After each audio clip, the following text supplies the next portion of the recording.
انہیں پتہ ہے کہ ان کے ایمز کیا ہیں, انہیں پتہ ہے کہ انہوں نے کب کیا کرنا ہے اور کس ٹائم کے اوپر کیا کرنا ہے, تاکہ ان کا وہ مسیحا جسے وہ دجال یا جسے وہ بال کے نام سے یا جسے وہ لوسیفر کے نام سے جانتے ہیں, تو اس اعتبار سے ان کا وہ مسیحا تبھی آئے گا جب کسی طور کے اوپر بڑی سے بڑی انسانی قربانیاں دی جائیں گی. اور یہ قربانیوں میں صرف مسلمانوں کی قربانی نہیں ہے, اس قربانی میں ان معصوم بچیوں کی بھی قربانی ہے جو کہ 165 آفیشلی طور کے اوپر ہے, لیکن ابھی میری کل ایرانی کانسلیٹ بات ہو رہی تھی, وہاں پہ حاضری بھی ہوئی, انہوں نے اس کی تعداد مجھے دی ہے وہ 185 دی ہے. یہ 185 معصوم بچیاں جو ہیں ان کو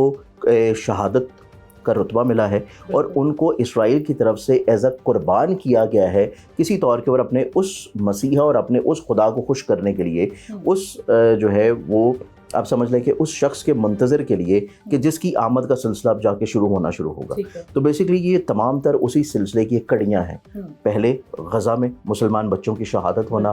بچوں کو اسپیشلی طور کے اوپر ٹارگٹ یا ہٹ کر کے شہید کیا جانا, اور اس کے بعد وہی سلسلہ ایران کے سٹارٹ ہوا ہے. اور یہ سلسلہ پھر یہاں پہ تھمے گا نہیں. اگر کوئی شخص یہ سمجھ رہا ہے کہ یہ ایران کی وار اگر امریکہ جیت جاتا ہے تو یہ سلسلہ تھم جائے گا, یہ سلسلہ تھمنے والا نہیں ہے. یہ سلسلہ سوڈان میں چل رہا ہے, یہ سلسلہ غزہ میں ہو چکا ہے, یہ سلسلہ ابھی ایران میں جاری ہے, یہ سلسلہ آپ کو عنقریب ایک ایک کر کے پھر باقی مسلم ممالک میں بھی نظر آئے گا. تو اگر آپ یہ سمجھ رہے ہیں کہ آپ پاکستان میں سیف ہیں تو ایسا نہیں ہے. ٹھیک ہے, جیسا آپ نے کہا پاکستان میں سیف نہیں ہے, یعنی آپ کی پریڈکشن ہے کہ ورلڈ وار 3 کا رخ کہیں نہ کہیں پاکستان کی طرف بھی ہو رہا ہے. پاکستان کی اس ورلڈ وار 3 میں انٹری کیسے ہوگی, کب ہوگی, اور یہ انٹری پاکستان کے لیے کتنی منافع بخش یا ہم کہہ سکتے ہیں نقصان دہ ثابت ہو سکتی ہے؟ دیکھیں نور, اس میں اگر ہم لوگ دیکھیں تو ورلڈ وار 3 کے امپیکٹ سے نو ڈاؤٹ ابھی حالات ورلڈ وار 3 کی طرف جا رہے ہیں, گو کہ ورلڈ وار 3 پراپرلی طور کے اوپر ڈکلیئرڈ نہیں کی گئی, کیونکہ اس میں ہمارے پاس صرف وہ الائنسز ہیں جو کہ امریکہ کی سائڈ سے ہیں, اور ان الائنسز میں بھی صرف 2 الائنسز ہی ہیں جس میں پرومنٹلی طور کے اوپر اسرائیل اور امریکہ ہے. باقی جتنے ان کے الائنس ہیں جو کہ ماضی کی ورلڈ وار 1 میں اور ورلڈ وار 2 میں آپس میں الائنس رہ چکے ہیں, وہ الائنس ابھی ظاہری طور کے اوپر سامنے نہیں آئے. یو کے نے انکار کر دیا, اسپین نے انکار کر دیا, فرانس نے انکار کر دیا, مزید دوسرے بھی جو یورپین کنٹریز ہیں وہ کسی طور کے اوپر بھی اس مسئلے میں سپورٹ کرنے کو تیار نہیں ہے کسی بھی لحاظ سے. گو کہ ان کو کسی طور کے اوپر اس ورلڈ وار کو اس وار کو ورلڈ وار 3 میں کنورٹ کرنے کے لیے کسی طور کے اوپر ان کو اکسایا گیا. ایون ان کے ممالک میں حملے کیے گئے, یو کے کی آرمی کے اوپر حملہ ہوا سائپرس میں, اس کے بعد فرانس کو کسی طور کے اوپر ٹارگٹ کیا جا رہا ہے, پھر اس کے بعد کچھ نہ کچھ ایسے حملے خلیجی ممالک کے اوپر خود سے کروائے جا رہے ہیں, پلانٹڈ کروائے جا رہے ہیں, سعودیہ کے اوپر, بحرین کے اوپر, قطر کے اوپر, کہ جس اعتبار سے کسی طور کے اوپر خلیجی ملک جو ہے وہ اس جنگ میں کود پڑیں اور مسلمان جو ہے مسلمان کے مقابل آ جائے. تو اس لحاظ سے اس کو کوشش کی جا رہی ہے, لیکن گو کہ یہاں پہ ایران کے ساتھ ابھی کوئی بھی آپ کو ظاہری طور پہ الائے نظر نہیں آتا. یہاں پہ آپ کو نو ڈاؤٹ انڈیویجولی طور کے اوپر تھوڑا سا چھپ کے رہتے ہوئے بیک اینڈ کے اوپر سپورٹس ضرور ہیں اس کو کچھ ممالک کی, لیکن آپ کو آفیشلی طور کے اوپر اس میں ڈکلیئرڈ نظر نہیں آتا کہ وہ ان کے الائے ہیں. تو اس لحاظ سے یہ ورلڈ وار 3 نہیں ہے, لیکن ورلڈ وار 3 کی ابتدا ہے. یہ اس کے ابتدائی مراحل ہیں, اور ان قریب جو ہے یہ نہ صرف ورلڈ وار 3 کی طرف چیزیں جائیں گی بلکہ قرب قیامت کی مزید جو نشانیاں ہیں وہ نشانیاں بڑی واضح طور پہ آپ کو نظر آنا شروع ہوں گی. آپ کو اسپیشلی طور کے اوپر ابھی ریسنٹلی طور پہ سوشل پلیٹ فارمس کے اوپر آپ کو جو اینٹی کرائسٹ چرچ نظر آتے ہیں, آپ کو لوسیفر کی بہت ساری ایسی عبادت گاہوں کے معاملات نظر آتے ہیں. اس کے بعد آپ کو سب سے امپورٹنٹ چیز یہ ہے کہ جس آپ یوں سمجھتے ہیں کہ فالن اینجل جس کو وہ مانتے ہیں, جس میں بال آتا ہے, اس کے مختلف نام بھی ڈکلیئر کی جاتے ہیں, جس میں اسپیشلی طور کے اوپر بال کے نام سے اس کو جانا جاتا ہے تاریخ کے اوراق میں. اس کے بعد اس میں لوسیفر بھی آ جاتا ہے, پھر اس کے بعد اس میں 1-2 اور مزید فالن اینجلز کے نام بھی آتے ہیں جن کو اینٹی کرائسٹ ہو جائیں یا پھر یہود ہو جائیں یا جیوز ہو جائیں, اسپیشلی طور کے اوپر جو زائنسٹ ہیں وہ اس چیز کو کسی طور کے اوپر اپنا مسیحا ڈکلیئر کرتے ہیں. اب اس چیز کے لیے انہوں نے ہیکل سلیمانی کو بھی دریافت کر کے بہتر کرنا ہے, انہوں نے کسی طور کے اوپر یوں سمجھ لیں کہ انہوں نے اس کا راستہ کلیئر کرنا ہے اور اس بارے میں بالکل مائنڈ سیٹ میں کلیئرڈ ہیں. تو اس لحاظ سے ورلڈ وار 3 کی ابتدا ہے, ابھی ورلڈ وار 3 شروع نہیں ہوئی, اور ورلڈ وار 3 جب شروع ہوگی تو آپ دیکھیں گی کہ یہ جو کنٹریز ابھی وقتی طور کے اوپر کسی طور پہ ایران کو سپورٹ نہیں کر رہی یا پاکستان کو سپورٹ نہیں کر رہی, یا پاکستان کا جو ابھی مسئلہ چل رہا ہے افغانستان کے ساتھ, اور ان قریب اگلے آنے والے چند مہینوں میں انڈیا کی طرف سے بھی یہ چیز آپ کو کشمیر بارڈر پہ نظر آئے گی کہ پاکستان میں دوبارہ سے جو منتھ آف اپریل آ رہا ہے وہ کشمیر والی سائڈ پہ بھی انریسٹ دوبارہ سے کریٹ ہوگا. تو اس لحاظ سے پاکستان کا اس وار میں جو بھی کردار ہے وہ کردار صرف ابھی تھوڑا سا ویٹ اینڈ واچ کی پالیسی پہ ہوگا اور صرف ابھی ثالثی کے کردار کے اوپر وہ چیزوں کو لے کے چلیں گے. قطعی طور کے اوپر ابھی اس میں پاکستان ایران کو سپورٹ کرنے میں یا امریکہ کے بہاف کے اوپر کسی طور کے اوپر ایران کے ساتھ اپنے سفارتی تعلقات کو قطع تعلق کرنے کی طرف نہیں جائے گا. پاکستان اس میں چیزوں کو بہت ہی اعتماد کے ساتھ بڑی بہتری کے ساتھ اپنی رسپیکٹ اور عزت اور اپنی ایگو کو سنبھال کے لے کے چلتے ہوئے صرف چیزوں کو وہ ویٹ اینڈ واچ کی پالیسی اور ثالثی کے طور پہ لے کے چلے گا. کیونکہ پاکستان کے اٹ سیلف ابھی ہم حالات دیکھیں تو پاکستان کے جو حالات ہیں ابھی عنقریب منتھ آف مارچ میں افغان کے ساتھ, اس کے بعد پاکستان کے اپریل کے مہینے میں انڈیا کے ساتھ, یہ چیزیں پاکستان کے اٹ سیلف اپنے ذائچے میں بڑی کروشل ہونے جا رہی ہیں. تو پاکستان ابھی اسٹیٹ آف کنڈیشن میں نہیں ہے کہ کسی طور کے اوپر اوپنلی اس وار میں کود جائے یا اوپنلی اس وار میں کسی طور کے اوپر شامل ہو جائے یا کسی طور کے اوپر علماء کے پریشر سے, عوام کے پریشر سے کوئی ایسا بیان دے دے کہ جس سے امریکہ جو ہے وہ کسی طور کے اوپر یہاں پہ بھی ہٹ کرنا شروع کرے. تو ابھی پاکستان کے چارٹ میں وہ سینیریو نہیں ہے, بلکہ عنقریب پاکستان میں کچھ ایسی قیادت ابھرتی ہوئی نظر آئے گی کہ کچھ اس طرح کے بولڈ ڈیسیژنز وہ لے سکیں. لیکن اس قیادت کے ابھرنے میں اسی سال کا ٹائم ہے اور اس سال کے مڈ کے بعد سے وہ قیادت آپ کو ابھرتی ہوئی نظر آئے گی جو کہ تھوڑی سی عوام کی فیوریٹ ہوگی, عوام کی پذیرائی حاصل ہوگی. اور اس وقت جو آپ کو حکومتی حکمرانوں میں اور حکومتی نشستوں کے اوپر جو افراد نظر آتے ہیں یہ بیسکلی ان کے چہروں کی تبدیلی کا سال ہے. نئے قیادت کی بات کر رہے ہیں یا کسی نئی سیاسی جماعت کی ابھرنے کی بات کر رہے ہیں؟ نئی قیادت کی بات کر رہے ہیں. ٹھیک ہے. کیونکہ سیاسی جماعتیں تو آلریڈی جو چل رہی ہیں اس میں کچھ نئی ابھی بنائی بھی گئی ہیں, لیکن ان کو اتنی پذیرائی نہیں ملے گی کہ وہ ایک دم سے نئی سیاسی طور کے اوپر بڑھ جائیں. لیکن نئی قیادت جو ہے وہ اس سال آ جائے گی اور اس قیادت کو عوامی طور کے اوپر سپورٹ بھی رہے گی. ٹھیک ہے. آپ نے بتایا ایران اسرائیل اور امریکہ کے درمیان جو جنگ ہے اس کو آپ نے نام دیا کہ ورلڈ وار 3 کی تیاری ہے, ورلڈ وار 3 نہیں ہے. تو ورلڈ وار 3 کا آغاز کون سے سن میں ہوتا دیکھ رہے ہیں؟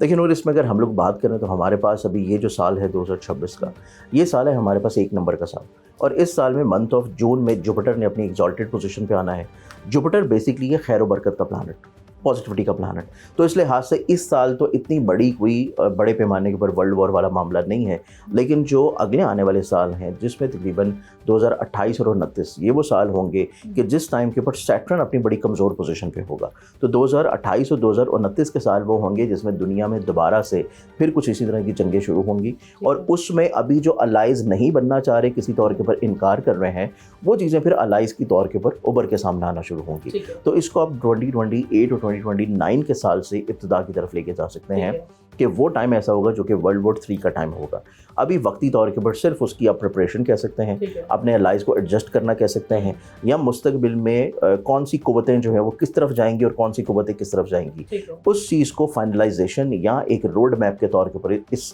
وار کو آپ دے سکتے ہیں. تو اس لحاظ سے منتھ آف اپریل جو ہے وہ ایک طرح کا فیصلہ کن مہینہ ہوگا اس وار کے اعتبار سے بھی. یہ مہینہ جو کہ ابھی کا ہے مارچ کا مہینہ, اس میں بہت سختی کے دن آنے والے ہیں اور وہ دن ہوں گے 12 سے لے کے 15 مارچ تک. کیونکہ ہماری آسمانی کونسل کے اوپر ایک بہت ہی خراب پوزیشن بنی ہے جسے ہم لوگ اسٹرالوجیکل لینگویج میں بولتے ہیں انگارا یوگ. یہ ایک ایسی انگارا یوگ کی ٹرمینالوجی ہوتی ہے ویدک اسکول آف سسٹم میں کہ جس میں آپ یوں سمجھ لیں کہ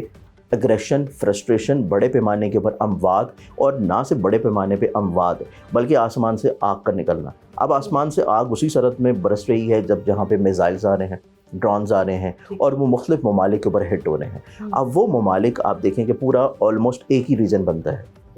ایران سے لے کے اسرائیل کا سارا ریجن ایک ہی بنتا ہے کہ جس میں خلیجی ممالک آ جاتے ہیں, جس میں اسرائیل آ جاتا ہے, جس میں ایران آ جاتا ہے. گو کہ جو بھی چیز ہو رہی ہے وہ اسی ریجن کے اندر ہو رہی ہے. ایون اس میں اگر ہم پاکستان اور افغان وار کا دیکھیں تو وہ بھی اسی ریجن میں آتی ہے جو کہ ہمارے اس زون میں آتا ہے. تو یہ زون اس ٹائم آسمانی کونسل کے اوپر جو انگارا یوگ بنا ہے اس کے ڈائریکٹلی طور کے اوپر زیر اثر نیچے ہے. اب آسمانی کونسل کے اوپر پوری دنیا میں جو 360 ڈگری کے اوپر آسمان پہ ستاروں کی نظر بنے گی, وہ جس ریجن کے اوپر افیکٹ کریں گی وہ ریجن اس سے ڈائریکٹلی طور کے اوپر افیکٹ ہوگا. تو اس ٹائم کے اوپر یہ ریجن ڈائریکٹلی طور کے اوپر افیکٹڈ ہے. اور چاہے پاک افغان وار ہو, چاہے ایران اسرائیل